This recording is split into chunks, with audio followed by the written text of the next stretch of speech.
ಇಳಕಲ್ ಹಾಗೂ ಹುನಗುಂದ ತಾಲೂಕಿನ ನೋಂದಾಯಿತ ಕಟ್ಟಡ ಮತ್ತು ಇತರೆ ನಿರ್ಮಾಣ ಕಾರ್ಮಿಕರಿಗೆ 2024-25ನೇ ಸಾಲಿನಲ್ಲಿ ವಿತರಿಸಲಾದ ಲೇಬರ್ ಟೂಲ್ ಕಿಟ್ಟುಗಳ ಕುರಿತು ಸಂಪೂರ್ಣ ಅಧಿಕೃತ ಮಾಹಿತಿ ಬಹಿರಂಗಪಡಿಸುವಂತೆ ಒತ್ತಾಯಿಸಿ ಕರ್ನಾಟಕ ರಕ್ಷಣಾ ವೇದಿಕೆ ಕಾರ್ಯಕರ್ತರು ಹುನಗುಂದ ಕಾರ್ಮಿಕ ಇಲಾಖೆ ಕಚೇರಿ ಎದುರು ಪ್ರತಿಭಟನೆ ನಡೆಸಿದರು.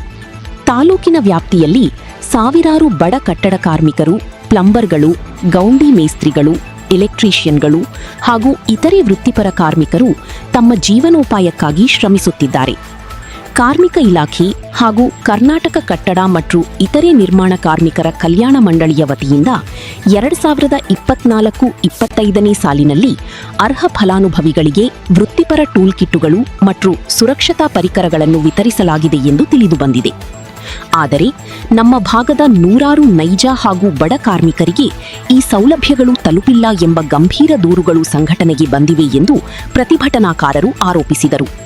ಹೀಗಾಗಿ ಯೋಜನೆಯಲ್ಲಿ ಪಾರದರ್ಶಕತೆ ಕಾಪಾಡಲು ಮತ್ತು ಅರ್ಹ ಕಾರ್ಮಿಕರಿಗೆ ನ್ಯಾಯ ದೊರಕುವಂತೆ ಮಾಡಲು ಟೂಲ್ ಕಿಟ್ಟುಗಳನ್ನು ಪಡೆದ ಫಲಾನುಭವಿಗಳ ಸಂಪೂರ್ಣ ಮಾಹಿತಿ, ವಿತರಣಾ ವಿವರಗಳು ಹಾಗೂ ಸಂಬಂಧಿತ ದಾಖಲೆಗಳನ್ನು ಲಿಖಿತ ರೂಪದಲ್ಲಿ ಸಾರ್ವಜನಿಕಗೊಳಿಸುವಂತೆ ಒತ್ತಾಯಿಸಿದರು.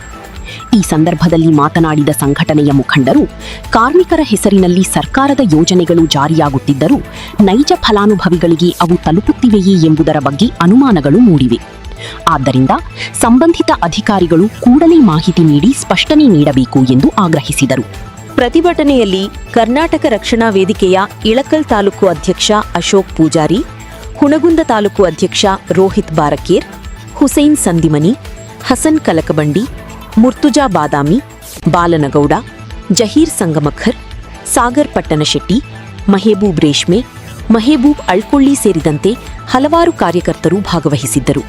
ರಕ್ಷಣಾ ವೇದಿಕೆಯ ವತಿಯಿಂದ ಹುನಗುಂದಿನ ಕಾರ್ಮಿಕ ಇಲಾಖೆ ಕಚೇರಿ ಮುಂದೆ ನಾವು ಮನವಿ ಪತ್ರವನ್ನು ಕೊಡಲಿಕ್ಕೆ ಬಂದಿದ್ವಿ.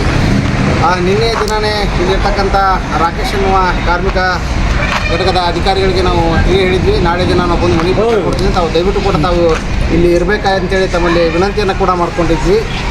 ಆದರೂ ಕೂಡ ಅವರು ನಮಗೆ ಇರ್ತೀನಿ ಅಂತ ಹೇಳಿ, ಈಗ ಬೆಳಗ್ಗೆ ನಾವು ಇಲ್ಲಿ ಒಂದು 10:30 ಸುಮಾರು ಬಂದಾಗ ಅವರು ಬದಾಮಿಯಲ್ಲಿ ಕೆಲಸ ನಿಮಿತ್ತ ಹೋಗಿದ್ದೀನಿ ಅಂತೇಳಿ ಅಲ್ಲಿ ವಿಷಯವನ್ನು ನಮ್ಗೆ ತಿಳಿಸಿದ್ದಾರೆ.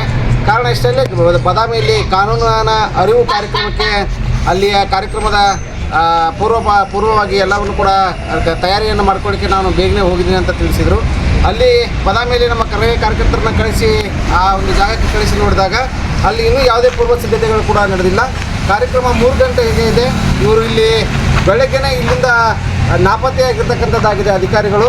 ಅಂದರೆ ಇದರ ಉದ್ದೇಶ ಏನೋ, ಕರವೇ ಕಾರ್ಯಕರ್ತರಿಗೆ ನಾನು ಭೇಟಿ ಆಗೋದಿಲ್ಲ ನೇರವಾಗಿ, ಅವ್ರು ಏನೇ ತೊಂದರೆಗಳಿದ್ದು ಅವ್ರು ಏನಾದರೂ ಮಾಡ್ಕೊಂಡು ಹೋಗಿ ನಾನು ಅವ್ರಿಗೆ ಭೇಟಿ ಆಗೋದಿಲ್ಲ, ಅವರ ಸಮಸ್ಯೆಗಳು ನನಗೆ ಗೊತ್ತಿಲ್ಲ ಅನ್ನೋ ರೀತಿಯಲ್ಲಿ ಇವತ್ತು ಇಲ್ಲಿನ ಹುನಗುಂದ ತಾಲೂಕಿನ ಕಾರ್ಮಿಕ ಅಧಿಕಾರಿ ನಮಗೆ ಇವತ್ತು ಅವರು ವ್ಯಕ್ತಪಡಿಸಿದಂಥ ಕ್ಷಣಗಳು ನಮಗಿಲ್ಲಿ ಗೊತ್ತಾಗ್ತಿದ್ದಾವೆ. ಕಾರಣ ಇಷ್ಟೇ, ಹುನಗುಂದ ತಾಲೂಕಿನಲ್ಲಿ ಆ ಕಾರ್ಮಿಕರಿಗೆ ಹಂಚಬೇಕಾದಂಥ ಟೂಲ್ ಕಿಟ್ಗಳು ಏನಿದ್ದಾವೆ, ಎಷ್ಟೋ ಟೂಲ್ ಕಿಟ್ಗಳು ಇನ್ನೂ ಸರಿಯಾಗಿ ಆ ಕಾರ್ಮಿಕರಿಗೆ ಹಂಚಿಲ್ಲ. ಅದರ ಒಂದು ಮಾಹಿತಿಯನ್ನು ಕೊಡಿ ಅನ್ನಲಿಕ್ಕೆ ಒಂದು ಕೇಳಕ್ಕೆ ಬಂದಿದ್ವಿ. ಮತ್ತು ನಮ್ಮ ಹುನಗುಂದ ಮತ್ತು ಇಳಕಲ್ ವ್ಯಾಪ್ತಿಗಾಗಿ ಕಾರ್ಮಿಕರಿಗೆ ಅಂತ ಮೀಸಲಿರ್ತಕ್ಕಂಥ ಆರೋಗ್ಯದ ವಾಹನ ಇಲ್ಲಿ ಇರಬೇಕಾಗಿತ್ತು. ಆರೋಗ್ಯದ ವಾಹನ ಇಲ್ಲಿ ಇಲ್ವೋ ಅಥವಾ ಕಾಣೆಯಾಗಿದೆಯೋ ಏನೂ ಗೊತ್ತಿಲ್ಲ. ಅದರ ಬಗ್ಗೆ ಮಾಹಿತಿಯನ್ನು ಕೇಳಲಿಕ್ಕಂತ ನಾವು ಬಂದಿದ್ವಿ. ಮತ್ತು ರಾಜ್ಯ ಸರ್ಕಾರ ಈಗೇನು ಪ್ರತಿಯೊಬ್ಬ ಕಾರ್ಮಿಕರಿಗೂ ಕೂಡ ಅಸಂಘಟಿತ ಮತ್ತು ಸಂಘಟಿತ ವಲಯದಲ್ಲಿರ್ತಕ್ಕಂಥ ಕಾರ್ಮಿಕರಿಗೆ 60% ಅವರ ಸಂಬಳವನ್ನು ಮಾಡಬೇಕು.